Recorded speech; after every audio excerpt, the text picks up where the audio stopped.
agora mais um Semana Tech, o podcast da Info. Eu sou a Paula Hotman e nós não estamos no estúdio, porque o nosso estúdio ainda está reformando. Mas aqui no novo Infolab comigo estão Marcos Vinícius Brasil. Olá pessoal, tudo bem? Lucas Agrela. E aí pessoal? Carlos Eduardo Silva cuidando das câmeras. Olá! A presença de Leonardo Veras e Texugo aqui no Infolab e cuidando das redes sociais do Link ao Vivo, Rafael Cato, remotamente não nos acompanha aqui no Infolab. Esteja onde ele estiver. Onde ele estiver, estará conosco. Saudades, Cato. Pois é, a semana cheia de anúncios importantes, mas acho que o grande acontecimento da semana, tirando o traseiro da Kim Kardashian na capa da revista Paper, foi o pouso, a primeira vez que nós, humanidade, conseguimos pousar um objeto em um cometa. E não é qualquer objeto. E não é qualquer objeto. Pois é, uma sonda espacial pousou no cometa, o módulo Philae, na verdade, pousou nesse cometa chamado 67P, e ele tem um nome em russo quase impronunciável, Churyumov-Gerasimenko. São muitas consoantes. Muitas consoantes, muitos Ks, são os nomes dos descobridores desse cometa. Eu fui pesquisar para descobrir o que era. É um feito da Estação da Agência Espacial Europeia, tem alguma parceria com a NASA aí, mas a ideia deles, que eu achei fascinante, foi: vamos enviar essa missão que vai tentar desvendar as origens e evolução do sistema solar analisando os cometas. Sim. Isso é sensacional. Ontem, na hora que pousou, você via a foto, os vídeos dos cientistas comemorando, falando mais do que final de Copa do Mundo. Sensacional. Com certeza, especialmente porque o cometa ele viaja 40 vezes mais rápido que uma bala. Então, para ter um efeito de comparação aí, é um tanto quanto difícil você colocar alguma coisa ali com um mínimo de cuidado. Pois é. Acho que uma coisa importante, porque essa missão aconteceu ontem, essa descida, né, da sonda para o cometa. Mas a sonda ela estava em uma outra missão, que é a Rosetta, que foi lançada há 10 anos. Ela está há 10 anos orbitando no sistema solar. Acho que ela deu uma volta na Terra, uma volta em Marte, para ser estilingada. Quem assistiu Interstellar aí? Eu ainda não estilingado para pousar, para ela se aproximar do cometa. Então ela está próxima desse cometa, ficou observando ele desde agosto que ela se aproximou dele, está observando, está em volta dele. E ontem fez o pouso, não a Rosetta, mas ela lançou essa sonda para pousar lá. E assim, nessa viagem só do caminho que ela percorreu, acho que foram mais de 6 bilhões de quilômetros no sistema solar. Nossa, é tipo muito. uma quantidade inimaginável de quilômetros. Não sei. É uma missão muito, muito interessante, assim, né? Você pensar realmente como os cientistas têm que ter paciência, né? 10 anos lançaram pensando agora em chegar, que também essa missão é parte de um projeto muito mais de longo prazo, né? Porque... tanto que a preparação toda deu 20 anos, não só 10, né? Exato. E um dos motivos... muitos leitores, ontem a gente publicou, muita gente ali veio comentar, mas por quê? Ok, é incrível... Mas pra quê? É incrível a gente pousar uma nave num cometa, né? As pessoas reconhecem isso, mas ao mesmo tempo, mas por quê, né? Qual é o grande lance de você pousar entender as nossas origens, mas para muita gente isso é um pouco impalpável, assim. Mas existe uma outra razão mais prática disso aí, é que se a gente quiser realmente conquistar o sistema solar, chegar até Marte, chegar até outros planetas, que é uma coisa que vários empreendedores, o Elon Musk fala que é a saída para a humanidade, a gente vai ter que chegar nesse ponto, a gente vai precisar fazer pit stops. Pegar umas caronas nos cometas. A gente vai precisar extrair água, né? Então, assim, cometas... Possuem gelo, então eles podem ser postos de gasolina... ambulantes. Exato, cósmicos, assim, né? Tipo, onde astronautas e eventuais missões tripuladas poderiam estacionar por um tempo, coletar água, coletar gelo para transformar em água potável e aí continuar a missão para um lugar mais distante. E vale lembrar que esse pouso foi num cometa e não foi tripulado. Exato. Mas calma, não tem gente ainda. existe um plano, já anunciado há 2 anos, o próprio Obama anunciou esse plano, o presidente americano, de pousar uma pessoa em um asteroide até 2025, se eu não me engano. É um Sim. plano da NASA. E Sim. agora, com a crise que teve, a contenção de gastos, como que está o andamento desses planos?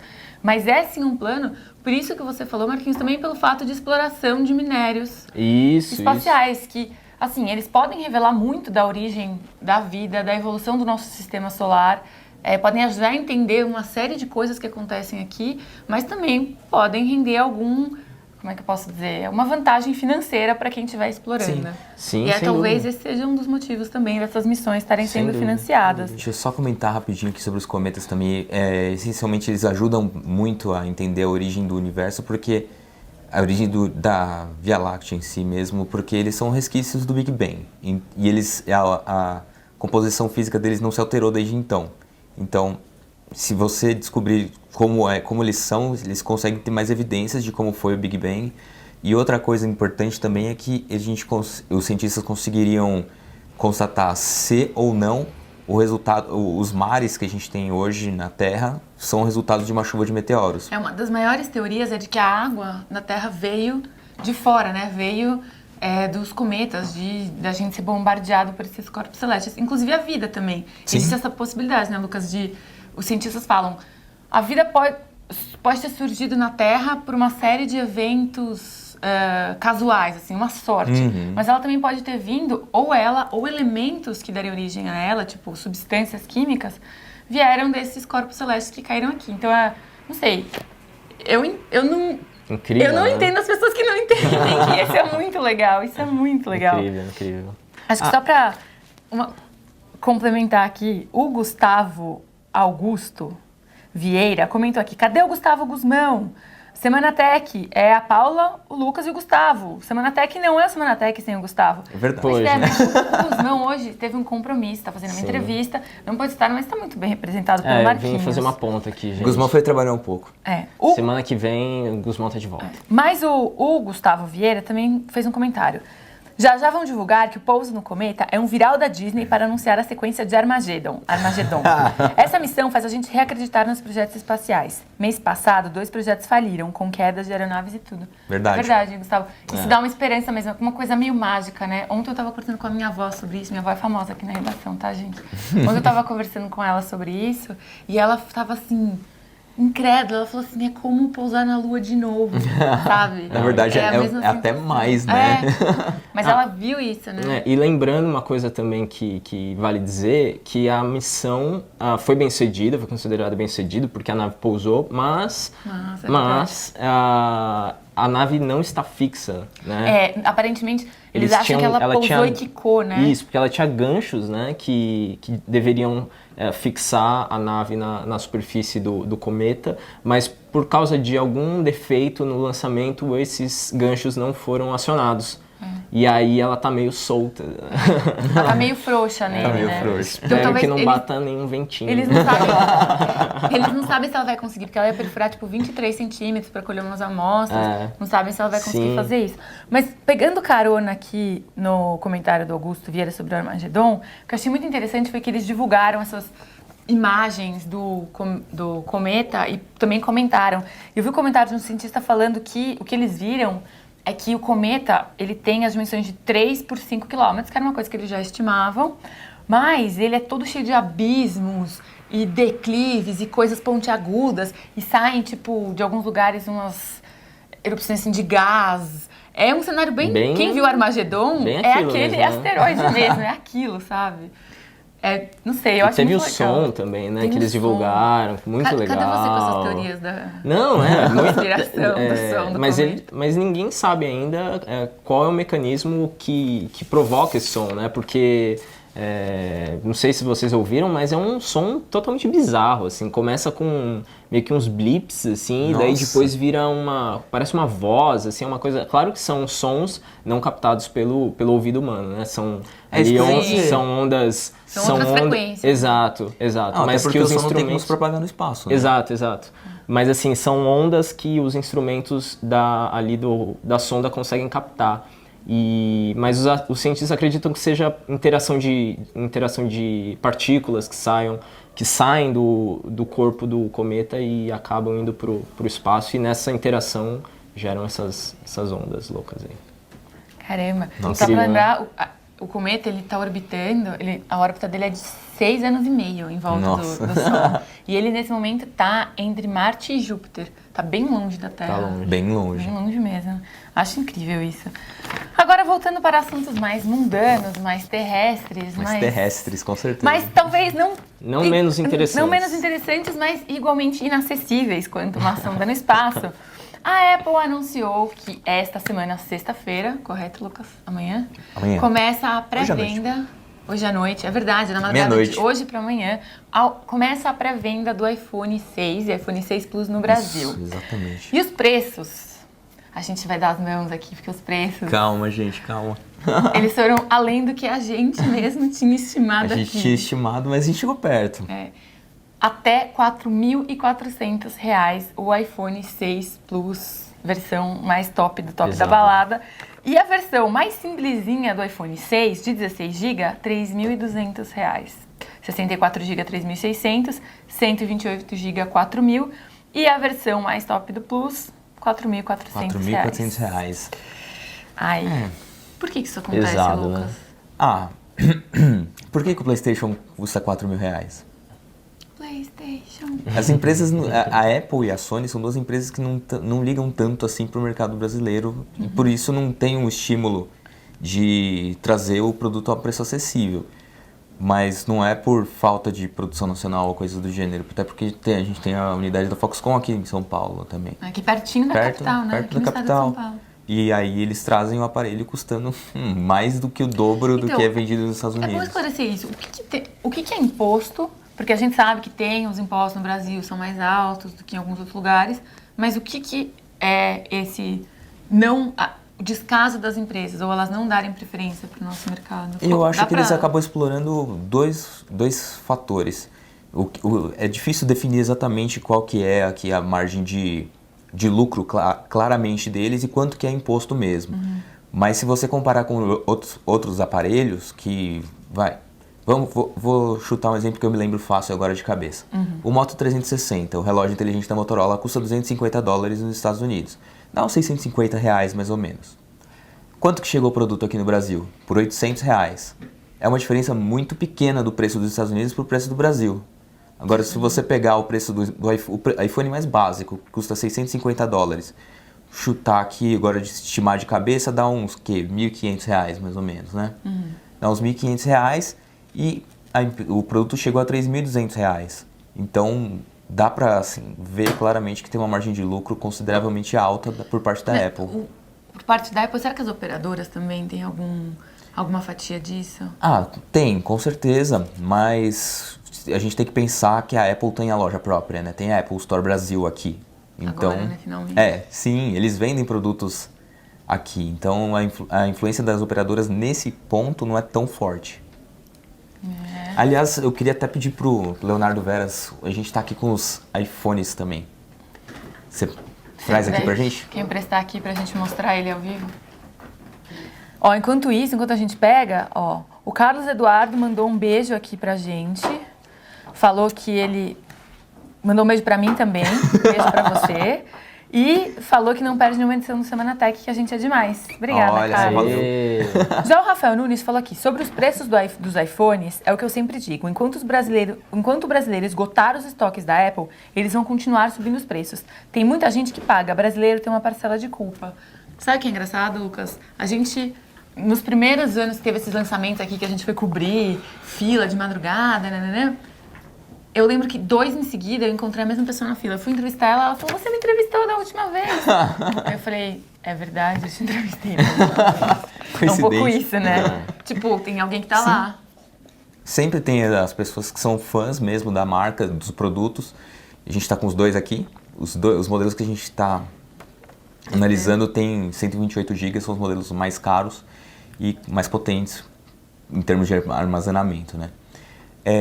Mas tem mesmo ainda muitas pessoas que são fãs dos produtos e gostam de ir na fila, ir no lançamento, até porque a Apple conseguiu fazer disso um evento, né? Ir para a fila do lançamento do iPhone. Tem gente que vende lugar na fila do Tem iPhone. gente que gosta de sair na imprensa também. Exatamente, Sempre, aproveita a exposição. exposição. Gosta de dar entrevista, de mostrar. O Alexandre Cruz comentou aqui, o iPhone não se enquadrou na política de redução de impostos. Até um certo valor, você recebe desconto nos impostos. Sim, a lei do bem, né? O aparelho é taxado. A lei do bem, se eu me lembro bem, vocês me corrijam se eu estiver enganado, mas é para aparelhos que custam até R$ 1.500, tipo o Moto X da Motorola. Agora esse aqui já, nenhum nem o outro. E o Josué Gomes da Silva Júnior fez um comentário aqui que eu acho que reflete o que a gente estava discutindo antes de começar a gravação. iPhone 6 Plus ou MacBook? Ó, dúvida cruel. Exato. Pois é. Porque é isso, né? Você tem um smartphone que sai pelo preço de um notebook e de um bom notebook, né? Ou de Excelente, uma moto razoável. Uma moto, exato. É verdade, você pode Né? comprar uma Exato, motinha. então, se a gente começar a fazer esse exercício das coisas que a gente poderia comprar com esse valor, a Ou pra lista onde a é gente poderia gigante, ir. né? Não, Exato. o preço está tão alto que tem uma loja aqui que está oferecendo, a FNAC, na verdade, ela está oferecendo, ela está aceitando como parte de pagamento o seu aparelho usado, seu Moto X usado, seu aparelho, qualquer aparelho, aparelho não que só o seja iPhone. smartphone ou tablet, eles aceitam como parte de pagamento. Nossa, vou ter que juntar muito. Não, mas é o problema acumulativo? Se Será que você é acumulativo? Se eu levar levar mais, vários? eu acho que é possível. Eles não Chega a ter disseram um nada. saco de gadgets. É tipo fazer a... Mas o nosso estagiário aqui, o Vitor Coelho, ele levou o iPhone dele na FNAC da Paulista. Ele tem um iPhone 5 de 64 GB. Era o iPhone mais potente 2 anos atrás. Só que eles assim, se você olhar a média de preço de revenda de um aparelho como esse, com as configurações que ele tem, tá em cerca de 1.500, 1.600, talvez até R$2.000, dependendo do lugar que você procurar. Mas a FNAC ofereceu menos de R$1.000 para ele, pelo aparelho. Então talvez não seja um bom grande negócio. Nossa, assim. é tipo vender seu carro na concessionária, né? Pra pegar outro. Eu acho que é o mesmo conceito. Ó, o Thiago Guederhef falou, Marcos Vinícius Brasil, quanto tempo! Você tá de volta. E o nosso amigo Reoginato 22 falou que Reoginato. agora a gente emagreceu. Obrigada, a gente Obrigado. não tá mais sentado na cadeira. É a cadeira que deixa a gente Era a pançudo. cadeira, gente. Era sempre a E cadeira. teve também aquela dieta express que a gente resolveu fazer uma semana por outra. Sem comer uma semana inteira.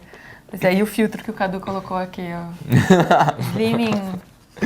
Mas só falar uma coisa dessa questão aí, que realmente essa questão do preço é uma coisa que a gente já tinha falado bem lá atrás, assim, acho que provavelmente no lançamento da outra geração do iPhone, mas eu acho que essa situação dos preços altos dos iPhones, ela tá cada vez mais ridícula, assim, né? Sim. Sendo claro, porque um ano atrás já era ridícula, né? Agora com as... Estapafúrdia.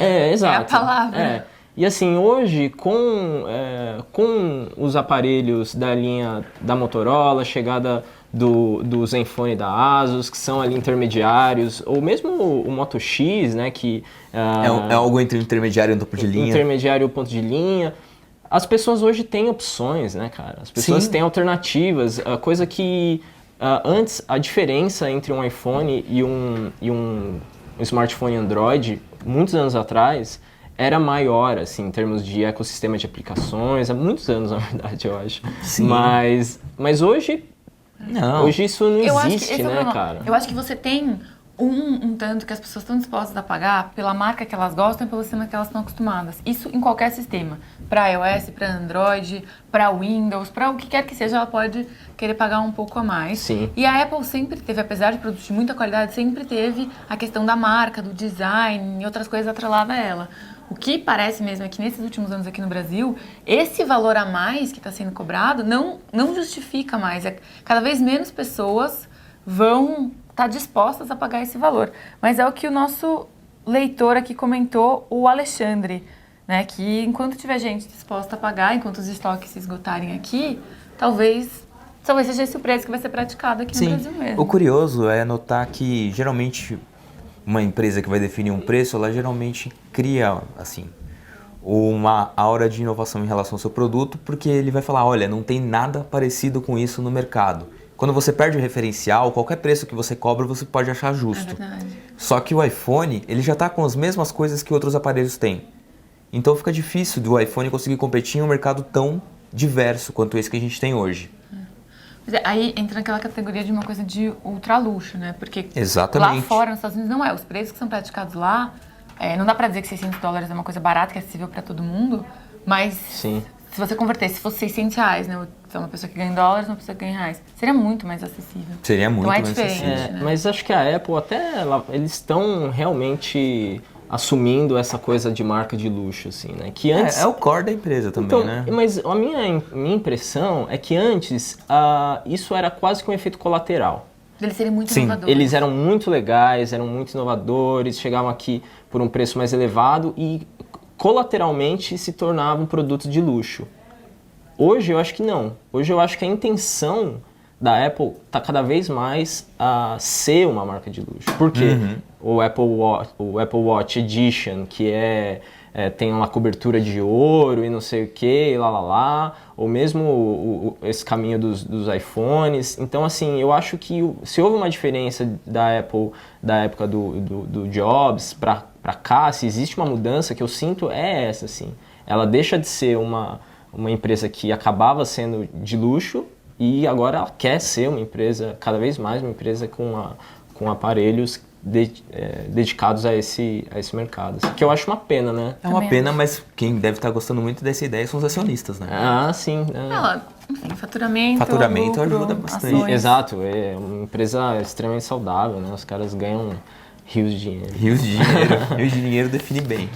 Falando de aparelhos um pouco mais acessíveis, a gente tem dois anúncios interessantes essa semana. Sim. O primeiro deles é que a segunda geração do Moto G vai receber a atualização do Android Lollipop. Já começou, na verdade. Lá a nos edição, Estados Unidos, né? Isso, já começou nos Estados Unidos e no Canadá. O Android Lollipop estava prometido já desde o lançamento. Isso, segura ele um pouquinho aí. Vai que eu derrubo. Quando a Motorola... Cuidado, vai cair. Quando a Motorola anunciou o Moto G, que ela fez um lançamento simultâneo aqui no Brasil e também nos Estados Unidos, lá em Las Vegas. Las Vegas? Não, foi Chicago. E foi, se eu me lembro bem, foi dia 5 de outubro. E aí eles lançaram outubro, setembro? Vocês lembram? Não lembro. Foi dia 5 de outubro ou setembro. E aí eles fizeram esse lançamento do Moto X e do Moto G aqui no Brasil simultaneamente, porque o Brasil é um dos mercados prioritários para a Motorola. E prometeram isso já de cara. Vai ter o update para a próxima versão do Android. Destacaram bastante isso, embora eles tenham sido comprados pela Lenovo, eles não vão fazer nenhuma mudança nessa política também de usar o Android puro. Isso eu ouvi do próprio Rick, o CEO da Motorola, que veio aqui no lançamento nossa, me fugiu. Moto Max, que foi o mesmo dia também que a empresa começou a vender o Moto 360. E eles garantiram que eles não iam mudar, iam continuar sendo uma empresa independente da Lenovo, só vão ter mais capital ali por trás para conseguir segurar a marca também, né? Outra coisa que é importante é que a marca vai sobreviver, segundo eles. Então a gente não vai ver aparelhos vindo com Lenovo no lugar da Motorola por enquanto.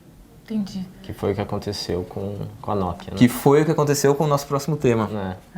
O Alexandre Cruz tem um comentário aqui. Ele falou que o problema é que sempre que atualizam, o desempenho é comprometido. A bateria dura menos e por aí vai. Geralmente não recomendo atualizações de produtos assim que saem. Isso vale para qualquer produto.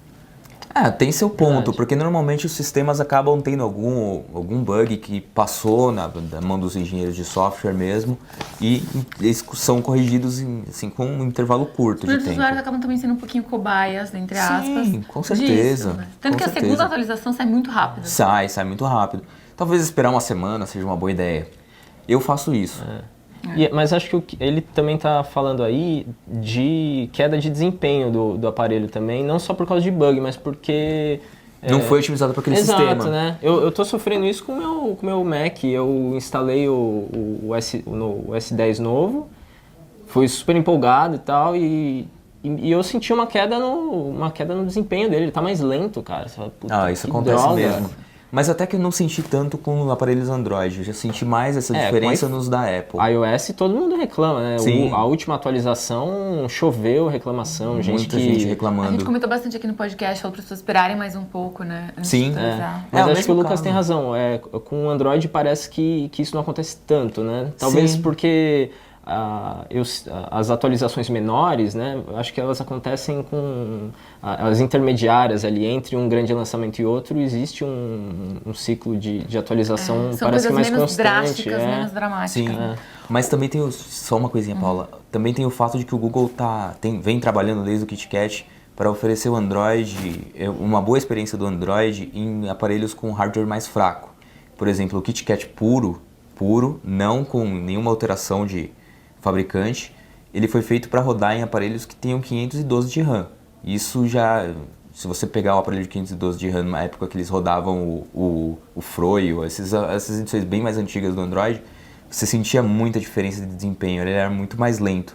Hoje em dia, um aparelho com hardware fraco que rode o KitKat, por exemplo, vai conseguir ter um comportamento muito melhor.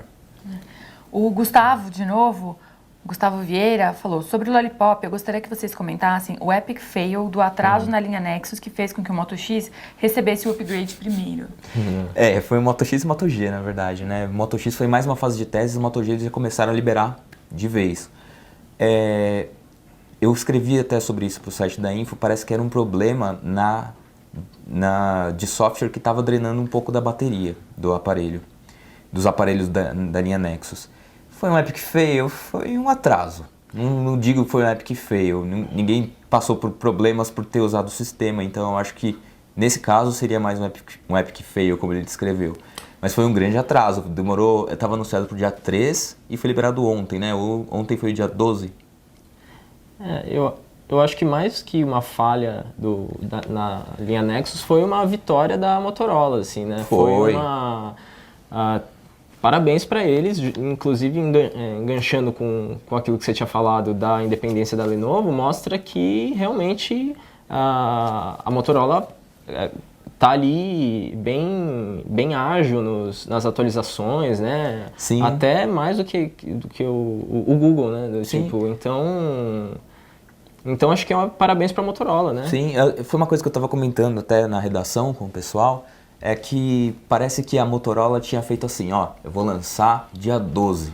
Aí o Google não lançou, aí a Motorola falou, tá bom, eu vou lançar dia 12.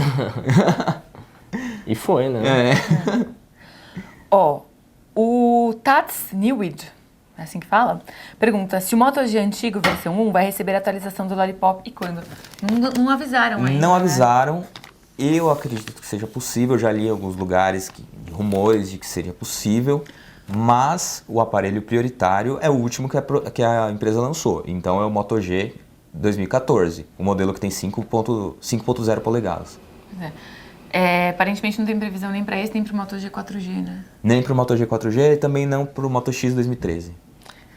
E lembrando também que muitas das aplicações do Google estão saindo com atualizações agora para o Material Design, né, que é a novidade estética do Google. Então você tem mensagem que saiu hoje ou ontem, você tem o Maps, você tem o Inbox, né? Então, para os donos de aparelhos que ainda não foram atualizados, quiser ter um gostinho aí do Material Design, pode ir atualizando as aplicações também, né? Sim, o Gmail ficou especialmente mais colorido.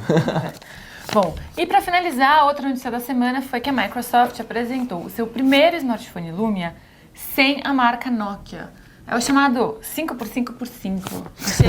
Achei engraçado eles usarem esse conceito, né? Esse conceito. É o Microsoft Lumia 535, que tem uma câmera frontal de 5 megapixels, uma lente grande angular. Câmera bacana. traseira também de 5 megapixels. Câmera traseira de 5 megapixels. E o outro 5 é a tela de 5 polegadas. Sim, É 5. isso? Que mais? Então, o hardware dele é de entrada. A configuração não é topo de linha, é um produto que tem um apelo para mercados emergentes. Até por isso ele tem uma versão dual chip também, que é uma característica comum aqui em mercados como Brasil e Índia. O produto tem um processador fraco, porque ele é um Snapdragon 200, então ele seria, em termos de configuração, extremamente similar com o Motorola Moto E. Ele tem um Snapdragon 200, 1 GB de memória RAM Ele consegue lidar bem com games até por causa disso, porque é uma coisa que falta muito nos Windows Phone com 512 de RAM. É um pouquinho mais de potência para conseguir executar os jogos. Mas essencialmente o gadget ele não é ruim, entenda claramente que ele é básico. Não estamos falando mal. Não tô falando que ele é básico. Mas, Porque assim, o pessoal já acha que a gente preço, tá criticando. O preço eu achei bem interessante. Não anunciaram o preço ainda em reais, mas 110 euros e 130 dólares. Promissor chegar aqui com um preço bem bacana, né? Sim, olha, para essa faixa de preço é bem provável que ele vá competir diretamente com o que eu falei, com o Moto E. Se ele fizer isso, ele tem que chegar numa faixa de preço de até R$600. Se ele passar disso, ele já vai entrar na faixa do de concorrência com o Moto G e com o Zenfone da Asus. O João Vitor comentou que esse Lumia 535 foi meio esquisito. Ele tem tela, câmera frontal e resolução de intermediário, processador RAM, bateria de 1 de entrada. Meio confusa, não? Exatamente. Ele meio que mistura os conceitos ali de gadget básico com intermediário. Para muitas pessoas, isso não é uma crítica mesmo, mas é um fato. A parte do processador fica meio em segundo plano quando você vai comprar. Então, as pessoas hoje querem uma câmera boa para tirar foto nas duas câmeras e elas querem uma resolução de tela boa, um tamanho de tela bom. E aí, essa parte que ela não vê tanto, ela não leva tanto em conta. Dificilmente alguém fala, mas quanto dura a bateria? A princípio, celular, tipo, a bateria do celular vai durar sempre meio igual, um dia e acabou, sabe? Não é uma coisa que... A resolução dele é superior à do Moto E.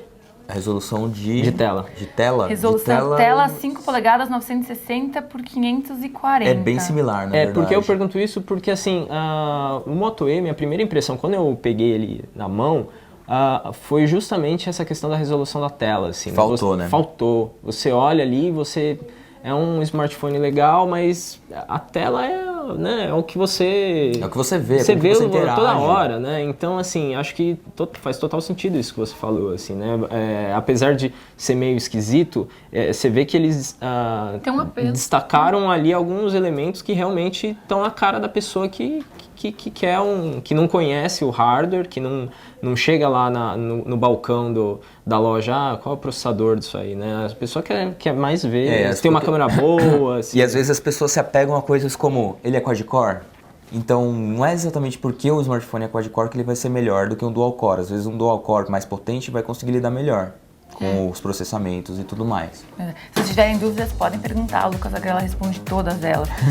Mas, o Max Games comentou que o celular bom mesmo é o meu Nokia tijolo de fábrica. Isso é insuperável, né? Dá pra jogar Snake. E o Léo Editor deu uma risada aqui e falou que esse telefone vai chegar por R$500. O Zenfone custa só 150 a mais e é muito melhor. Tem que ver essa questão do preço. Vamos ver quanto que ele vai chegar aqui. E a gente recebeu uma sugestão aqui do Gustavo Augusto falando que a gente deveria fazer um reality show.